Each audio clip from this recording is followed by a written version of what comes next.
Good morning, everybody, and welcome to Chassidus in the morning. Elul time, 15 minutes. Okay, so now we're going to start Sif base. So we're saying Sif Aleph. Essentially, the whole thing of Elul is that Hashem makes himself accessible. The king is in the field, and the purpose of Elul is to help us connect so we can go back to the city with the king. And which means in simple English that in Elul, God gives a special opportunity to connect with him in different, one second. No. In Elul, God helps us connect with him through the mundane, through the daily things, more so than throughout the rest of the year. And through that, that's the preparation that in Rosh Hashanah and Kippur, which is the Doidi Li aspect, will be able, which gives us the avenue for the year, will be able to be a lot stronger. And that's essentially what we said. So essentially, in a sense, and we asked the question, why is El not a Yom Tov? And it's because the king's in the field. Meaning the revelation of godliness is the same as on Yom Kippur, it's just the way we sense it is different. Like the king in the field versus the king in the palace. So essentially, and finished, you could say, in a certain sense, you could say the mime is finished. That's it. I have to make sure that I go greet the king in the field. I have to make sure to welcome myself. I'm really tap into the avenue that I have within me as a preparation for what I'm going to receive from Lamaila, from above, on Tishrei. And that will help the rest of the year. But if you start to try to do this and you recognize, you make sure to get Nefesh Elokis, be the one that's making the decisions, and you're trying, and you'll realize, unfortunately, it's not working so well.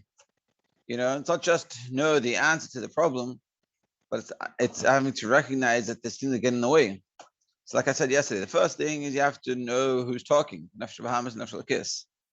And then when you start to realize who is talking and recognizing it, you'll realize that as much as I want to be connected to the king in the field, and I want to have that connection with God, and I want to have Av and Yira, and I want to walk in that, but it's things are stopping me within myself, my own issues. So now we're going to discuss, the rest of the time essentially we're going to discuss how to solve this. And it's a very interesting. Okay, Sif base. And behold, Yesh ba'adam b'chinas ir moishav b'chinas sadeh or midbar. So within us, and we're going to continue referencing to the Maimon, to the Mashal in the Maimon. Within us, there is a level of city, field, and desert. Because in the Maimon, in the Mashal, he says that the king is coming back to the city. The people of the city go to the field to greet the king in the field. Together, they go back to the city, and he goes into the palace. So we're going to discuss. There's a city, there's the field, and then there's a desert. And what does that mean spiritually? Meaning, what does that mean for us in terms of our challenges in life and how to connect with those challenges and how to overcome them? And where am I? Am I in the city, the field, and the desert? Let's see. So what's a midbar? What's the desert? What's a desert? A desert is a place nothing lives. It's not a livable situation. Nothing grows. So what does that mean in spiritual terms? That means within a person, that's the maisim, v'diburim, umachshavos, the actions, the speech, and the thought, asher lo l'Hashem hema, which aren't to God. Nothing can grow from the negative thought, speech, and action. So we don't have to say, meaning for sure, we're not even talking about in pagav machshavos ma'isa. If he actually made an in-depth meaning, he actually did something wrong. He thought about something wrong. We did something wrong, like halachically, that we're not allowed to do. I'm not even talking about halachically. It's isr. Ela afilu gam inyane heter. Even permissible things. I ate food. I talked. I did went to work. But but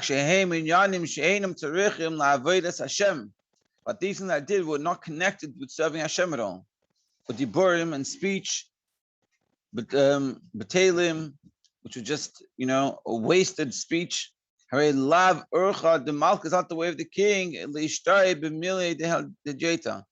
hang out in the the words, the mundane affairs, meaning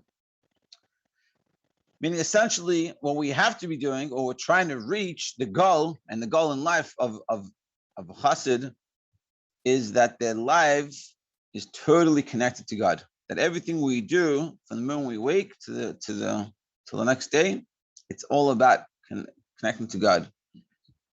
Just like in a relationship in husband and wife, a proper relationship is that everything they do is together. It doesn't mean that you can't do anything separately, but everything that you're doing is part of that whole.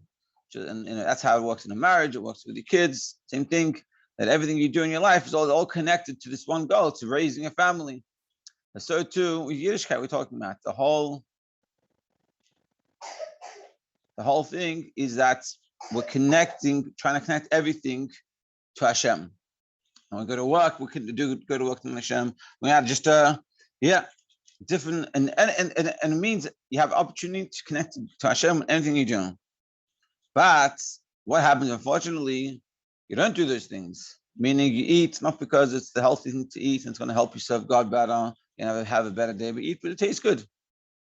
What happens if you go out and hang with your friends, instead of having a good conversation about something productive, about a life, or about a Torah subject that you learned, but you just talk about someone else, some negative talk about someone else, or you just talk about stupid things and that really valueless conversation, or you look at places you shouldn't be looking, whatever it is, all these things, and it really takes some time to look at yourself and see these things. If we have this, so then we're in the level of the desert. And this is what it means. This is what it means when it says that a person, Adam, didn't dwell there. Meaning there's not a place for living people. What does that mean? Pirush Adam. What does it mean that it's not a place for a person? Like it says, just like the chariot of Yechezkel's vision, that there's a chariot, which is like the throne of God. So one of the things leading it, there's some animals, and there's also a person, there's an Adam. The game here. That's Adam, so that's a very spiritual, holy level. So that's what it means when we say Adam, he's saying. Lo Yashav Sham, and what does it mean? Doesn't dwell there, doesn't dwell in this desert. Desert meaning lacking Torah mitzvahs, all the things L'Shem Shemayim. Because it's written, you should make me sanctuary, you should dwell within it. Meaning the purpose of us being here is to make a place that God feels comfortable. Just like when you have a guest over in your house, you want to feel comfortable. So too, God is trying to be the guest in your house, in your house, like within your area, but the whole world. And we have to try to make God feel comfortable. And just like trying to make someone feel comfortable in their house, you invite them, sit down, you take care of them, you act menschlich to them, and you tend to their needs. So too with God, that's how it's meant to be. That's how we're meant to be doing this. Now, if you're in the desert, meaning if you're not doing those things, if you haven't prepared your house for someone to come, and you're busy talking to someone else, and you're not treating your guests properly, that's not right. That's not going to work. That's what we're saying. That's what happens if you're in the desert. So that's the problem. What's the solution? Let's see. So what's the solution? If not everything you're doing is connected to God, and therefore you can't have that avenue that you want, which is and connected God in the field, but you're in the desert, you're in the wrong place. It's written, and it says you should request from there. Hashem, your God. You should request from there, Hashem, your God. What does that mean? Pirush. It's written, Hashem saw that the light was good. Pirush Razal now is explain what does it mean? Kitov leganze. It was good to hide. So there's elikus, and it's hidden. At the level of light, which is the ray of the inner Ratzon of Hashem. We all have this ray of godliness that's within us that wants to connect. But it's hidden, it's concealed. And by nature, this is how it is. We have to reveal this treasure of Yerushalayim. So the issue is, that we don't have this. We don't have this Yiras Shamayim, and we're not taking care of ourselves properly. We're not doing things we need to be doing. So what we're saying is that we have within us this ability. But how do you get it? Because we're in the desert place. We don't have these things. So how do we get it? So yesh mishu b'chinas aveda etzlei b'chinas golus. So some people, this treasure chest of Yiras Shamayim that we have that gives us the ability to be able to connect to God. Some people, it's her lust. And it's in some people it's in Galus.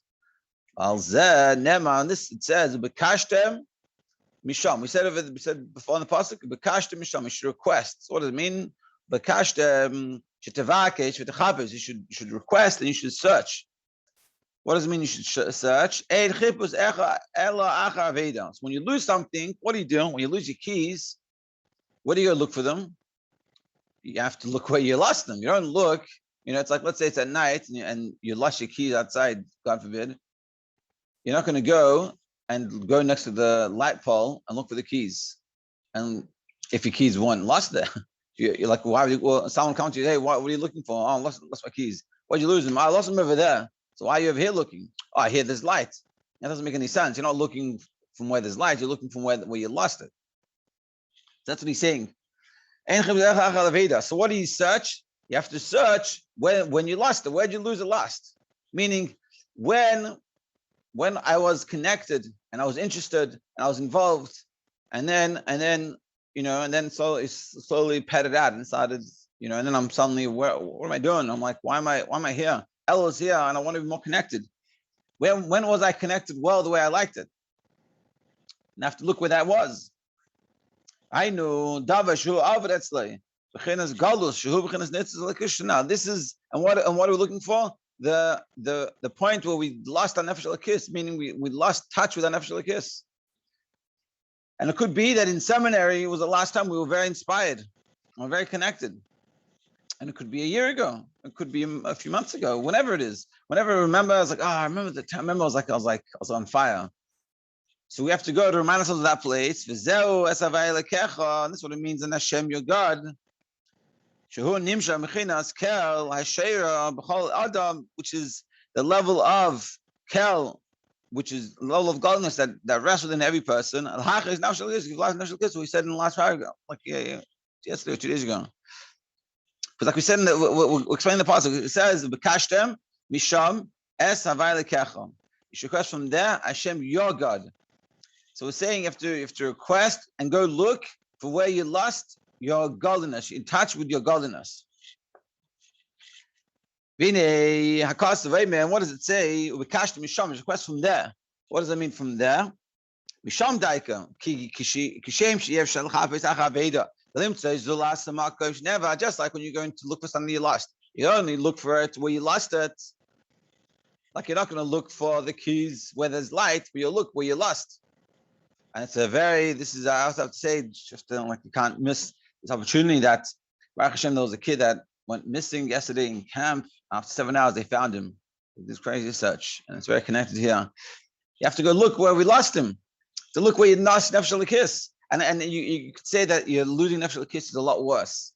To be a little bit real, but it is. It's a lot worse than losing a person, because this is your whole connection to God. The Kachlo Yasig Hashem, so too you won't be able to find the light of God, but your love will be to God. And the fear of Hashem should be on us. We have to look where we lost it. If you want to have the Ava and Yiras Hashem, you want to be connected to God with everything that we do, or work on it to be more connected than we are now. We have to look at where we had it and when we lost it. Like I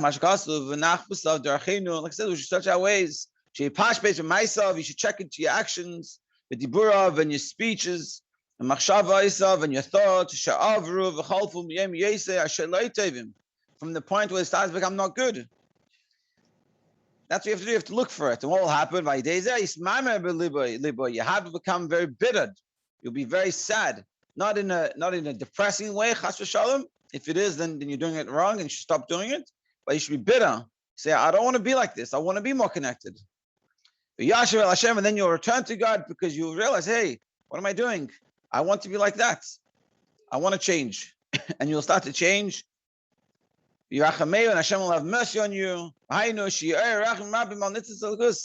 And because you have to arouse the mercy on your godly spark, to feel bad for your nefesh lekis that it's not being able to express itself the way it wants to.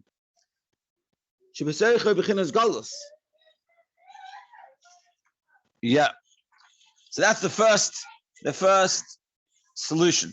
So again, if we realize, we pay attention, and the chances are we will unfortunately be like this, or realize that everything we learned before, that you have to just connect to God and have your Elul, you'll connect to God, and then open up your Ava and Yira, and your Kabbalah Soul, and you'll all be good.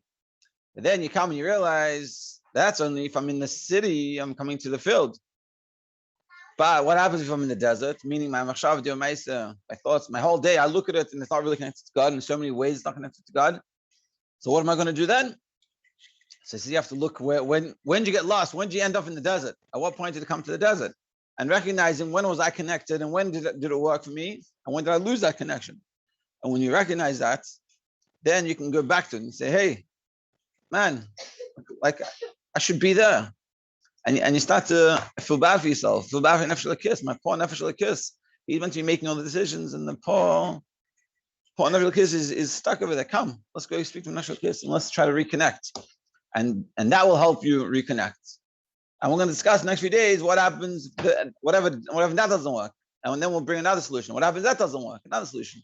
And we'll keep on going to get all the solutions to be continued. Be'ezras Hashem.